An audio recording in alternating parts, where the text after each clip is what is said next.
Olá, internautas, Pastor Jonias. Estamos de volta a fazer as gravações das lições da revista da Escola Bíblica Dominical, editora Betel.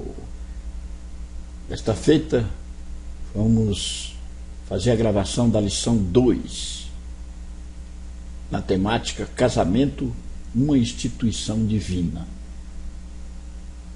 Essa revista ela veio tratando sobre a família, o casamento, a célula máter da sociedade.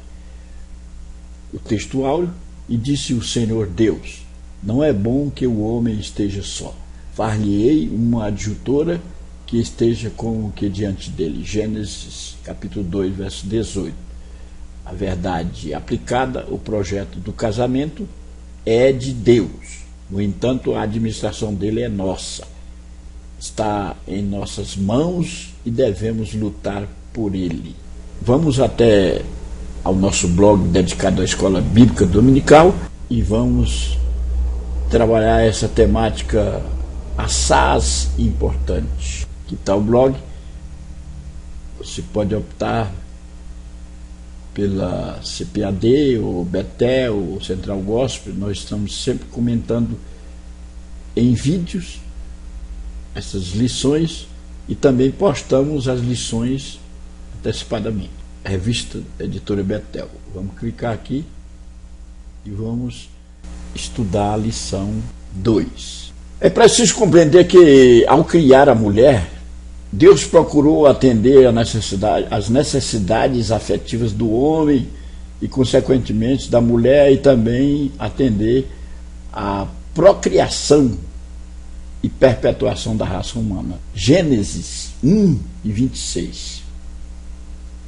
O casamento é um projeto de Deus. Ele não foi inventado pelo homem, mas é uma criação de Deus. Ele é o mentor. O grande idealizador do casamento foi o próprio Deus. Ele fez o primeiro casamento lá no Éden, juntando Adão e Eva. Aqui no ponto 1, uma adjutora para o homem. Deus identificou que o homem estava só.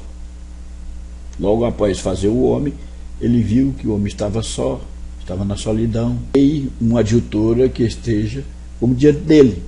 Isso está em Gênesis 2, capítulo 18. A ajuda da mulher é substancial ao homem. Corresponder é falar a mesma linguagem. Está à altura. Todos os animais tinham o seu par, mas para o homem não se achava adjutora que estivesse como diante dele. Então Deus criou a mulher da própria costela do homem. Aqui é uma situação de igualdade, tirando do lado, para que a mulher pudesse ficar ao lado do homem e não em condição de inferioridade e também não em condição de superioridade, porque a mulher não pode ser o cabeça do homem. O homem é o cabeça da mulher, porém ele não deve subjugá-la e colocar os seus pés. Ela está em condição de igualdade. As necessidades afetivas do homem e da mulher. Tanto o homem quanto a mulher tinham necessidades afetivas. Havia necessidade da procriação, da perpetuação da raça humana, havia necessidade do sexo, que é o instinto da procriação, é através do sexo, cópula, que vai acontecer a relação sexual e, consequentemente, a procriação. A mulher sente a necessidade afetiva e também o homem. A procriação e perpetuação da raça humana sempre se dará através do ato sexual. O ato sexual não é tudo no casamento, mas é uma necessidade. Quando o sexo vai bem, meio caminho andado, muitas coisas vão bem. Então precisamos ter cuidado de valorizar o sexo. O sexo não é um pecado quando regulado pelo casamento, dentro dos parâmetros, dos preceitos de Deus, bom, saudável, e através dele que vem os filhos. O casamento, uma só carne. A união física do casal deve ser com amor e consensual. A palavra de Deus mostra que essa união em uma só carne, em Gênesis 2:23. Não é apenas sexo, é sentir a dor do outro, complementar uma ao outro, é a felicidade de um alcançado também ao outro, estar intimamente ligados de corpo e alma, nos momentos difíceis, nos momentos áureos. Há uma tendência de quando as coisas vão bem, então estão juntos. Deve viver parte não saudável, a parte da doença, da dor, e quando assim fazem, poderão ter um casamento longo. Se não vê o outro lado, o lado da moeda indesejável, às vezes, pode sofrer detrimento o casamento e se romper o enlace matrimonial. Melhor é serem dois do que um. Veja a passagem de Eclesiastes capítulo 4, versículos 9 a 12, que enfatiza o companheirismo e a ajuda mútua. No casamento, as duas pessoas se comprometem a viver uma em função da outra, uma em razão da outra, procurando o entendimento, a compreensão, compartilhando todos os momentos da vida juntos. O diálogo é uma base fundamental para um bom entendimento. Sem diálogo, sem compreensão, sem uma conversa respeitosa, os casais se rompem, se deterioram e o matrimônio vai de água abaixo.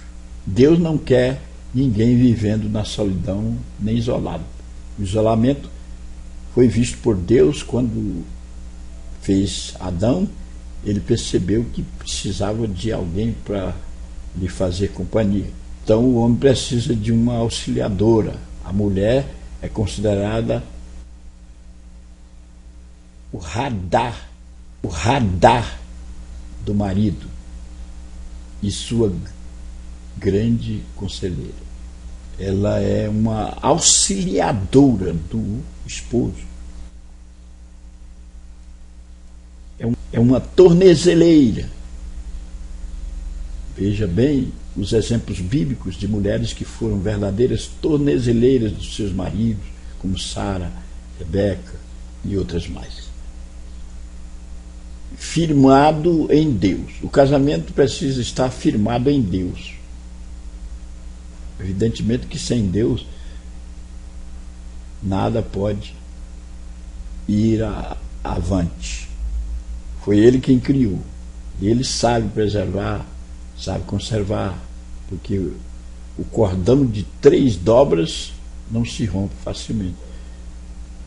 A família foi criada por Deus. Ela é a célula máter da sociedade. Deus, sabedor, família bem estruturada, criou a família. E quando a família está bem estruturada, ela produz uma sociedade bem estruturada. O casamento não é um contrato social. O casamento não pode ser de caráter experimental. Muita gente tem esse pensamento de não, vamos passar um tempo juntos, experimentar, se der certo, então estaremos contraindo núpcias e ficando em definitivo juntos. Isso é contrário aos parâmetros da palavra de Deus. O manual do fabricante é a Bíblia Sagrada. Quem criou, forneceu o manual de uso. Todo equipamento precisa de orientação. O receituário do casamento é a Bíblia Sagrada, a palavra de Deus. Quando não respeitamos os seus ditames, estaremos incorrendo em erro e nossa família pode ser fragmentada.